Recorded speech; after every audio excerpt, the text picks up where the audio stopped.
एक चीज हमेशा याद रखना, पढ़ा लिखा इंसान केने से कसेगा केने दुखाएगा पता नहीं चलता। नहीं समझा गया? इधर से कसेगा तो दुखाएगा इधर, तो अब बहुत देर तक लड़ेगा। पाकिस्तानी सेना सोचती है कि छोटा मोटा एयर स्ट्राइक टाइप की कोई घटना हो जाए जिससे कि पाकिस्तानी सेना का जो जनरल है आसिम मुनीर, वो अपने आप को रेलेवेंट दिखा सके कि हमारी कितनी जरूरत है, वो पाकिस्तान को कितना बचा के रखा है। लेकिन भारत को यहाँ इजराइल जैसे सोचने की जरूरत है। यदि एक भी हमला हो तो बड़ा सटीक हो, पाकिस्तान की कमर तोड़ दिया जाए। पाकिस्तान में जो बिजली घर है, भारत यहाँ से जब हमला करे तो इसके बिजली घर को उड़ा दे जिससे कि बिजली ही न बन पाए। और जो ग्रिड होता है, ग्रिड जहाँ से बिजली डिस्ट्रीब्यूट होती है, ग्रिड उड़ा दे। अगर बिजली घर और ग्रिड उड़ गया, पूरे पाकिस्तान में ब्लैकआउट हो जाएगा, सोचने समझने का टाइम ही नहीं मिलेगा। और इस गर्मी के टाइम पे अगर ब्लैकआउट हुआ यानी पूरी बिजली खत्म हो गई तो सारे स्कूल बंद हो जाएंगे, कॉलेज बंद हो जाएंगे, railway station, airport, industry, factory, company, दुकान, सारी चीजें ठप हो जाएंगी।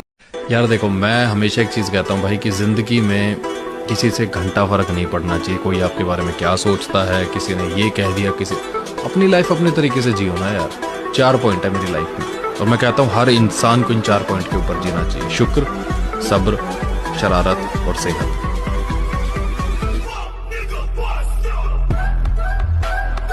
हमेशा गलती पर किसी को उतना ही बोलिए ताकि वो सुधर सके, और गलती कोई भी करे उसको अकेले में समझिए, क्योंकि सुधरना उसको है, दुनिया को नहीं। लेकिन संघर्ष डरने की चीज नहीं है सर, संघर्ष मजा लेने की चीज है सर। कोई नहीं है, कोई किसी को फोन में लाओगे काट देगा। लेकिन मैंने कहा जिंदगी है सर खेल, यहां कुछ भी दुख मनाने जैसा नहीं है। हार तो तब है सर जब हम पैदा हुए थे मर्सिडीज लेके और मरे बिना मर्सिडीज के। लेकिन जब हम नंगे पैदा हुए और नंगे ही मरेंगे, अपने समय से शर्म मत करो सर, अपने समय से डरो मत, लड़ते रहो हंस हंस कर। ये जो है अब आपको डिसाइड करना है सर। रोगे तो हर दिन तुम्हें एक बहाना मिलेगा रोने का, हर दिन। बस आदत डालनी है, चाहे रोने की डाल लो चाहे हंसने की डाल लो। दुनिया सफलता में बस एक चीज चाहिए, कहानी उन्हीं के ज्यादा नहीं, समय। आप जिसके पीछे समय दीजिए ना वो आपका होगा। अभी जो आपका है ना उसके पीछे समय दिए हैं। जरूरी नहीं कि सारे लोग सफल ही हो जाएं। हमें अपने सपनों के लिए मेहनत करना चाहिए और अपनी काबिलियत को भी पता करना चाहिए कि हमें क्या है। अब ये नहीं कि हम 2 किलो का ईंटा फेंक देते हैं तो हम अपने आप को नीरज चोपड़ा समझने लगे। तो हम अपना सपना देखते हैं IIT में जाने के लिए, अच्छी बात है, मेहनत करना चाहिए। लेकिन जो बच्चा 4 घंटा पढ़ नहीं पाता एक जगह बैठ के, वो भी अगर सपना देख ले कि हम IIT में जाएंगे, ये गलत लगता है हमको। आप डिप्रेशन में तब जाइए जब आप उस सपने के लायक मेहनत किए थे।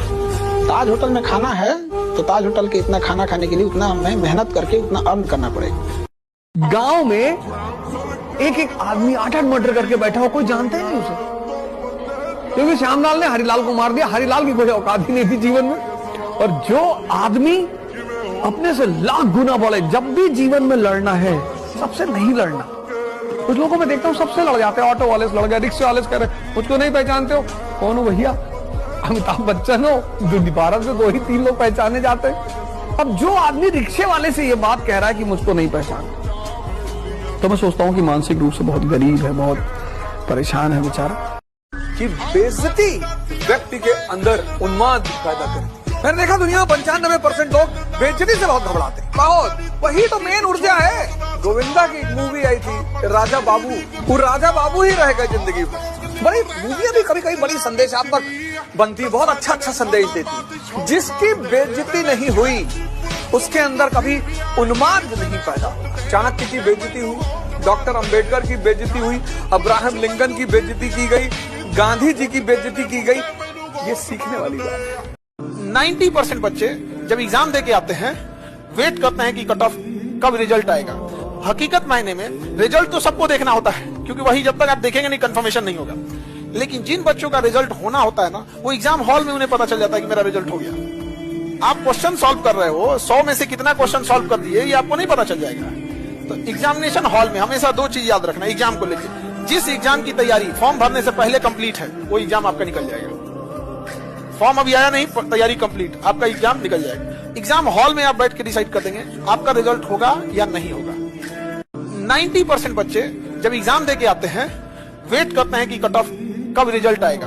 हकीकत मायने में रिजल्ट तो सबको देखना होता है, क्योंकि वही जब तक आप देखेंगे नहीं कंफर्मेशन नहीं होगा। लेकिन जिन बच्चों का रिजल्ट होना होता है ना, वो एग्जाम हॉल में उन्हें पता चल जाता है कि मेरा रिजल्ट हो गया। आप क्वेश्चन सॉल्व कर रहे हो, 100 में से कितना क्वेश्चन सॉल्व कर दिए ये आपको नहीं पता चल जाएगा। तो एग्जामिनेशन हॉल में हमेशा 2 चीज याद रखना एग्जाम को लेकर। जिस एग्जाम की तैयारी फॉर्म भरने से पहले कंप्लीट है, वो एग्जाम आपका निकल जाएगा। फॉर्म अभी आया नहीं, तैयारी कंप्लीट, आपका एग्जाम निकल जाएगा। एग्जाम हॉल में आप बैठ के डिसाइड कर देंगे आपका रिजल्ट होगा या नहीं होगा।